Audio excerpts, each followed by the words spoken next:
and travels.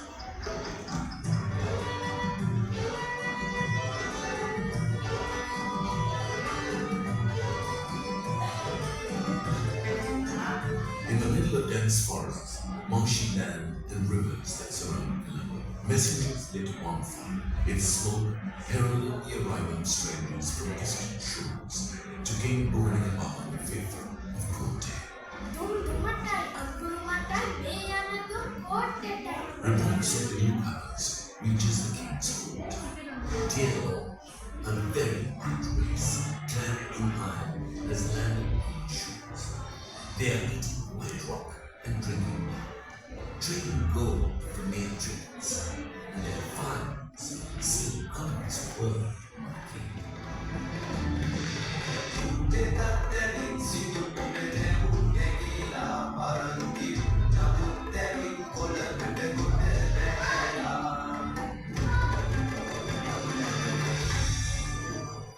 The Portuguese requested for a land that would hold 100 cows, their young and one bull. A seemingly harmless request, to which the king reluctantly agreed. Coron Lake, from the bygone era of Colombo, was spread out as a great lake, enveloping landmarks such as Regal Cinema Hall, Colombo Fort, and the railway station. There arose a formidable fortress with 12 barracks. Inside there were churches, hospitals, and grand villas.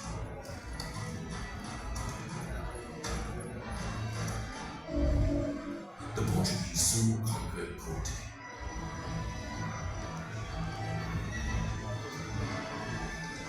But against them stood one young prince, Prince Tigre, known to be born for war.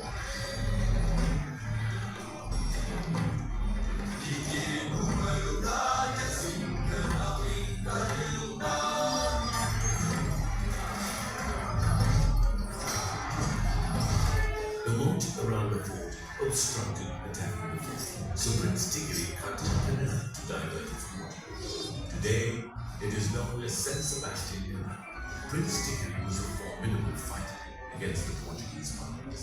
Prince Tigre besieged the fort, forcing the starving inhabitants to eat the trapped cats. In 1656, King Rajasinghe II took the help of the Dutch to eradicate the Portuguese power that Prince had confined to Colombo. The departure of the Portuguese and the arrival of the Dutch was said to be like trading ginger for cheap. The VOC logo appeared on Dutch buildings and roofs. Houses with arched ledges, scrolls, and arches came to Colombo. The Roman Dutch law came to Sweden.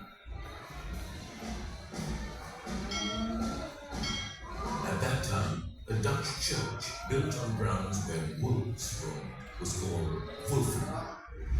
A Dutch engineer named Beer built a channel to drain the water from Coron Lake. Since then, Coron Lake became Beer.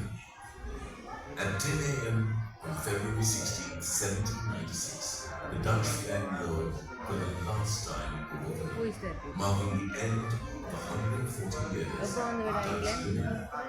In a symbolic gesture of surrender, the Dutch surrendered their arms to the British forces in a site just meters away from where we stand.